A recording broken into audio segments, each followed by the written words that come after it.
Sa sining, walang hangganan ng imahinasyon at mga pwedeng gamiting medium, gaya ng mga obra-amazing na likha mula sa usok at buhok. Usuan na yan sa report ni Ian Cruz.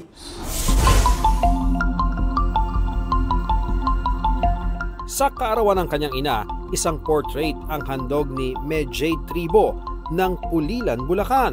Ang obrang alay sa ilaw ng tahanan galing sa isang bright idea, pagtapat ng apoy sa canvas para lumikha ng sining mula sa usok. Ito ang fumage, technique na kailangan ng tiyaga, kontrol at maingat na kamay. Pero di may iwasang mapaso at magkamarka. Ang struggles naman po sa physical is yung nalalanghap na usok, yung init, pawis, yung paso po sa kandila.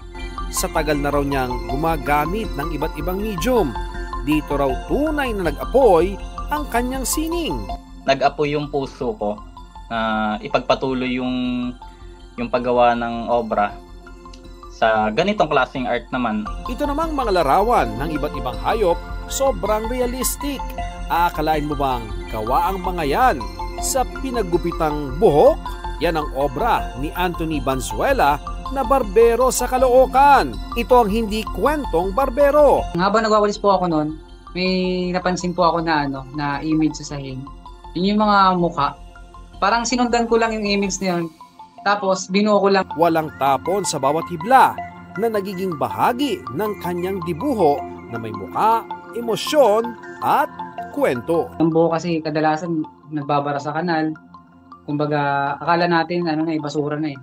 Pero yun pala may pakinabang pa at makakabuka ng magandang art. Ian Cruz nagbabalita para sa GMA Integrated News.